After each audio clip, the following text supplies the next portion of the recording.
Well, welcome to this episode of On the Mic with Mike. Today we have a really great opportunity. We're here at the CIHR building, and Dr. Colleen Dell is going to be joining us. Colleen is a professor at University of Saskatchewan and has for many years done some amazing work looking at everything from therapy dogs through to working with populations who are at high risk. Lots of interesting material there. So we're going to have that conversation just shortly. So why don't you join me for a cup of coffee, and we're going to have a conversation with Dr. Colleen Dell.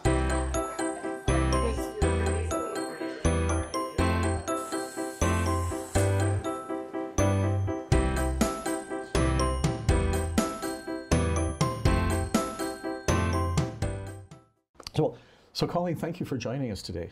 On this On the Mic with Mike is really meant to try and talk about, what got us into science, the things that really excite you about it. So I'm looking forward to our conversation. Me too. So you've had a really fascinating career. First off, let me compliment you on your website. Thank you. Right? It is absolutely amazing, the amount of things that you've done and how you're communicating it. How did you get to do that many things? And you obviously love it. Yeah, I do. Absolutely, I love it. And I think probably my whole background is community-based, right? So while I was doing my undergrad degree, I volunteered at the Elizabeth Fry Society of Manitoba. And from there, I got a job there. Then I did some contract parole officer. I worked with Human Resources Development Canada, running a community program for youth. So there was lots of, the whole background was really, or my background, I think, is based in practice, right? So then I got the MA and the PhD. And after the PhD, I was like, I don't want to be an academic because there was that disconnect. And so I ended up with a joint position between an NGO, Canadian Centre on Substance Use and Addiction, and then the Carleton University. So they said, you can kind of do both. Okay. And that was a wonderful position because I felt like I got to do my university work. And this is before we were talking a lot about knowledge translation, mobilization. Right, I don't think we were talking about that. Sure, yes. We weren't talking about that then. So, or even patient-oriented research or community-based was kind of on, the periphery over there.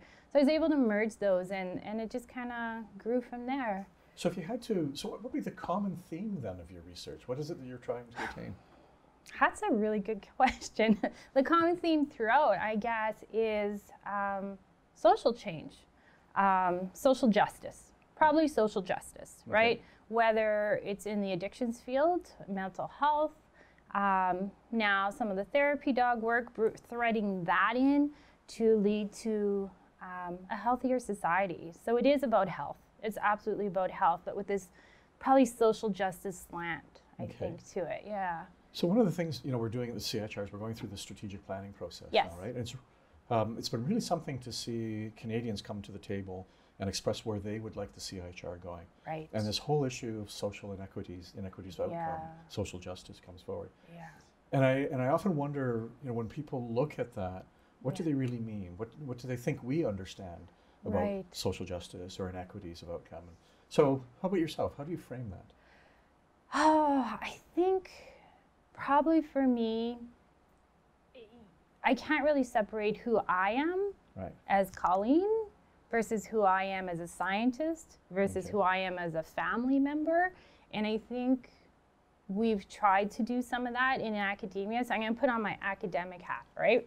And I'm going to do that. And because science is supposed to be objective, right? And obviously there's a difference between the natural sciences and the social sciences and all of that. But I think if we can maintain what do I want as a member of my community as equity, what do I want and see to make a healthy community, and then to make sure that's part of what I think about when I'm doing my research, and that could be for a bench scientist too, right? The topic they're interested, Alzheimer's, whatever it is.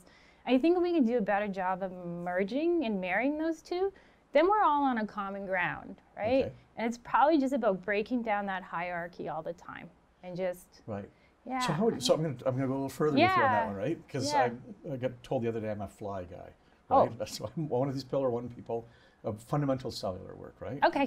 Now it's aligned along a disease thing. Yeah. That we spend a lot of time on. But when I start to think about, all right, how would I line my work up and start to think about the social determinants of health or the inequities that exist out there for it? I struggle a little bit with that. I can certainly think of socioeconomic and geographic differences in outcomes of disease. Right. And is there a biological basis for that? Right. But immediately as soon as I say that, I go, right, so there must be a biological basis that I can quantify. Right, right. So what would your advice be to somebody like me? Well, I think I was around when CIHR was born. I don't know. I was around those tables at that time. We had neuroscience, mental health, and addictions. So bringing the addictions folks, and I remember the first meeting, it was me representing CCSA, and then a number of mental health and a lot of neuroscientists, right? And so I think what CIHR has done really admirably is bringing everyone together, but also recognizing when we're developing teams now that we're, I guess, however many years in, right, that you don't have to bring that expertise of whatever is over here. But as you come to the table and we have these interdisciplinary, multidisciplinary teams, you get excited because you're going to hear how your colleague over here is going to take what you're doing, right, or parts of it, and put that into the community or change in the future or whatever. So the example I've learned so much about neuroscience I had no idea about, right? And that's from my colleagues at those tables.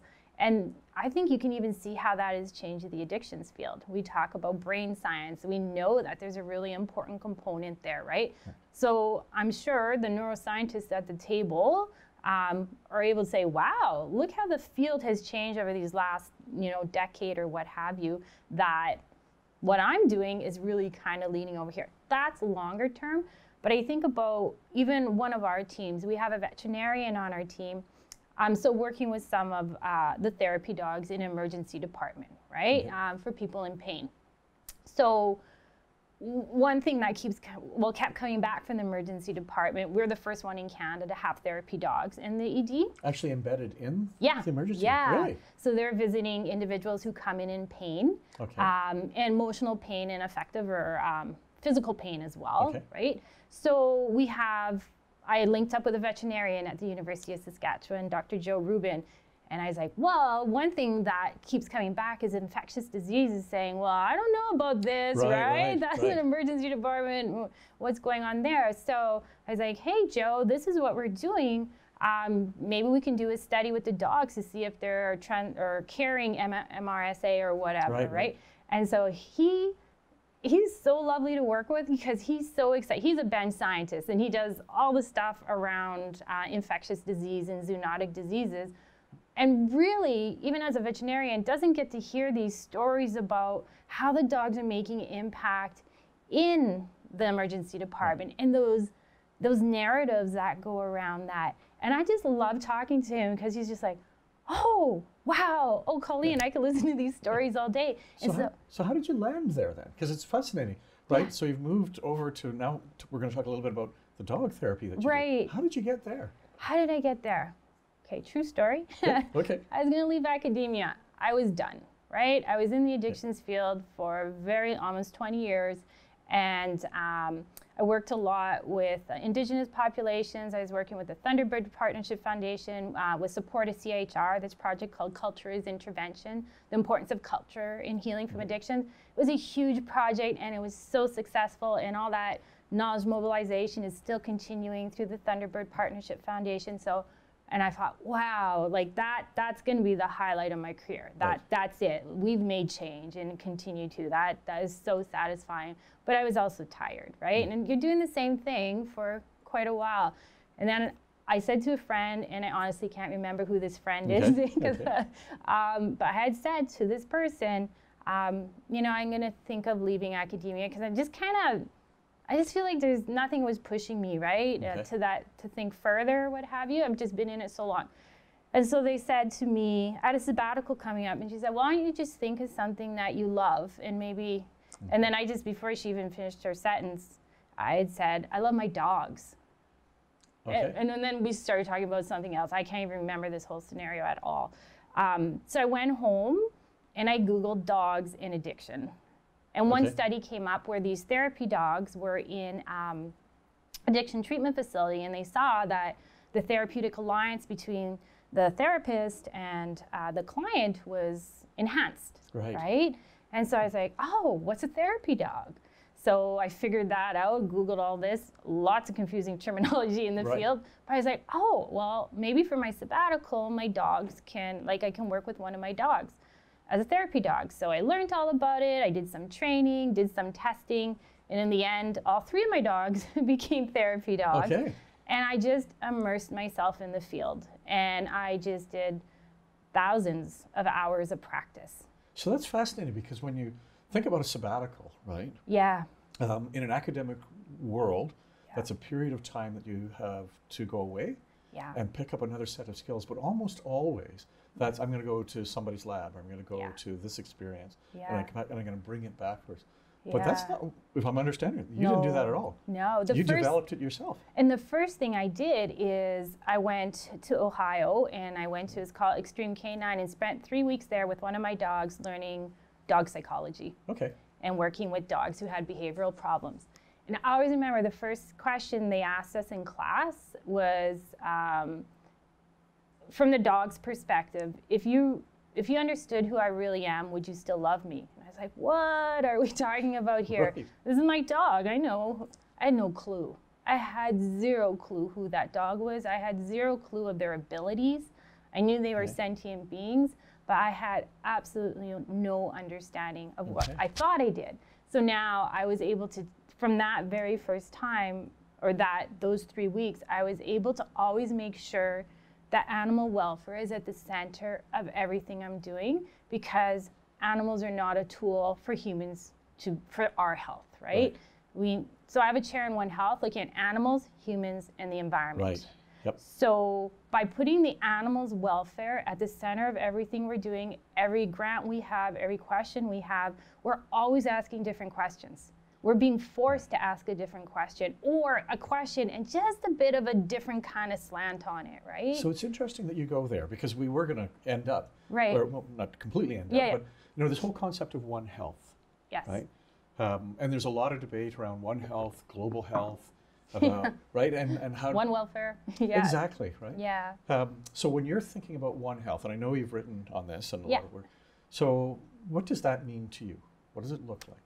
Well, it's interesting, because when I talk about One Health, I think what I'm really talking about is an Indigenous understanding of health for the animals, the humans, and the environment. So going back to the culture as intervention work, in our definition of wellness that came out of there, led by the leaders across the country, it includes the winged beings, right? It includes the animals.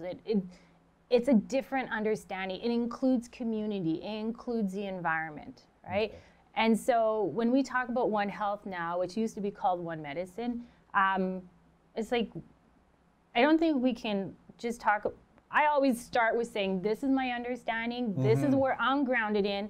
And, has Western society just taken a concept that already existed once again and said, we're going to call it One Health now? Right. Yeah, so even I was having a conversation with someone in another area of their university popped up, and they were doing just another term, right? And I thought, aren't we kind of doing the same thing? So let's not make these divides in these, right? But let's work together regardless of the terminology. Because whether you're in addictions, you're in the animals field, we're thinking we're making this brand new thing, right? And there's probably seeds of understanding in other places, and we need to bring those together. Okay, fair enough. So how did you get into all of this? Did you just wake up one day and kind of go, I see my life unfolding? I think it just goes back to, how do you make a difference in the community, right? And my community, where I came from in the north end of Winnipeg, was not an affluent community in any way. And so that's just part of who I am. So it's like, there's so many inequities in that community. So many kids were hungry going to school. Like I didn't know anything else until I ventured out of the north end for my MA at the University of Manitoba. I didn't know there was anything else, but I also knew how privileged I was to have such a supportive family. And the support of my teachers in particular, all of us did. So were there mentors in your life that helped guide this way, or was it collective mentorship? Absolutely collective. Right. Absolutely. And it was, when I think back, like, who made a huge change is, like grade 9 teacher, Mr. Allen. He was our basketball coach, and he was our English coach, or our English teacher. And he just believed in us no matter what. Right. And, you know, I remember doing things like playing basketball, and then some teams wouldn't play against us because they were from the North End, or I played ringette for many years. The same thing would happen, and you have all those stereotypes, and it just kind of becomes part, and you're like, there's something wrong here, right? This is not right. And you have individuals who don't do that and go that extra mile, I guess, or that extra level to support you, to think, no, don't worry about that. Right. We're all human. Let's do what we do and move forward, and having that support. So that's sort of, I'll use the word social consciousness because I think it's the most common way to express that. Yeah. But is that something you had, like, going back to as an early teenager, or Absolutely. was that was your family embedded that way, or? I think my dad worked in a factory, Yeah. and once I started in school, my mom was working as a teaching assistant in a school, but she they were probably so different. He had lots of old world views, and she was always, everybody is everybody, and we're all human. And she still talks that way. Right. And it just became who I am, right? Now, one of the things we kind of chat about in these sessions is, this concept of getting a work-life balance. You're probably the closest to anybody I've chatted with where it seems the two are confluent. Oh, yeah. Fair enough. How do you make that balance work for you? Like, what do you do when you're not doing this? Or is this you all the time? It has become really apparent now working with the dogs. So I've been doing that for 5 years. Okay. 6 almost. So yeah, that is such a hard question. They are so tied together, and I'm just going to give you one example of more of the challenge, because that's probably where my head is at now, right? Of how do you make some of that, and you don't necessarily have to make that distinction. Maybe that's what I'm grappling with. Okay. But so in one of our projects that we just released, we got substance use and addiction program funding for Health Canada. And actually, our original funding started with Canadian Institutes of Health Research and the CRISM, Canadian Research Initiative in Substance Misuse. So we had an initial grant through them and the Prairie Node. And we looked at the role of service dogs in PTSD for veterans with substance use disorders, and in particular opioids, right? So at the very beginning, because I was just working with therapy dogs, these are the dogs that go out and visit people, and we're doing lots of studies around that. And then someone approached me from the Audiamis Service Dog Organization and said, hey, do you want to work on service dogs with us? Because we want to show that their benefits. We have these incredible stories, right? And we need the evidence. And I was like, well, I don't really know service dogs. I know therapy dogs, but okay, I'll come out and see what it's about. And so I came to Ottawa with their group and met some of the veterans for 2 days and their dogs, and I was just blown away, again, by what these dogs were able to do for the veterans. So you're going to have to help me on that one, because I wouldn't have known there was a difference. Okay. Yeah. Yeah. So I just say there's four categories. There is your companion animal that's at home. That if people have a companion animal, have a bond. Is that the one that used to chase me when I was delivering the newspaper? Yeah, that one. That one. That's the one. That's the companion animal. And then we have therapy dogs. These are the three that I have. They are basically, they just go out into the community. They're really friendly family pets that love people. So if they were people, they would be extroverts, right? So, and they get tested so that they won't bite, and they're really happy when they're out. Then we have emotional support animals. This is a new category, and usually they're just allowed into housing. These are people who have a bond with the animal for mental health reasons usually, but these dogs have no training, but it's a real support for that individual. And then there's service dogs. And service dogs, there's two sides. There's the bond that they have with their individual, and there's also the technical skills. So you would be most familiar with a guide dog. Lots of technical skills. So we have dogs that can detect seizures, all types of things. So now service dogs for veterans with PTSD, they have the technical things, like they would be able to wake them up out of a nightmare, maybe, right? But there's also that bond, and that's a real motivating component for the veteran to get out of the house and to kind of push their life forward. Yeah. So let me ask you a question, because this will be my final question for you coming forward, right? Perfect world. Yes. Right? Where would you see all of this research landing? If it was a perfect world, where would I see this landing? What do you mean landing? Well, if you're looking 10, 15 years down the road, yeah. right, and thinking about everything that you're doing now, right, because you're one of the few people I've talked to that has tied together so many critical pieces of what's happening in society, from whether it's PTSD, whether it's the opioid addiction crisis, or so on, all of those pieces in there for it. And it's probably the most complex issue. Oh, it's complex. Yeah, from a society point of view, because it touches everybody. Yeah. Right? So you're really at the edge of that. Yeah. So if all went well, 15, 20 years from now, you're sitting back and relaxing going, wow, this worked. What would that look like? I think compassion. Okay. Right? I think that people had more compassion. And I think we're able to do that through the addictions work, because that's so important to people's recovery and their well-being. But I think it's through the dogs and talking about animals, talking about One Health, that we're able to talk about compassion without it being human to human, right? Okay. When we talk about it, we talk about love. Yep. I'm measuring love. Good luck, right? As an academic, I'm talking about love, and people are like, whatever. But if I could talk about it through the dog, there's a difference, right? And when that individual says, wow, I don't feel judged with the dog, and I get to see these miraculous things, and they really are, and changes in lives because of that bond in that relationship, I hope that we collectively can learn from that and put that into our own lives and how we treat each other. Great. Colleen, this has been an amazing conversation. We could go on for another hour or two. I really appreciate you taking time for us to do this, and I wish you nothing but great success with this. Thank you. I'm going to be keeping an eye. It's wonderful. Thank you. Thank you. Great. Take care. Thanks. Well, that's it for another episode of On the Mic with Mike. We'll see you soon for another one.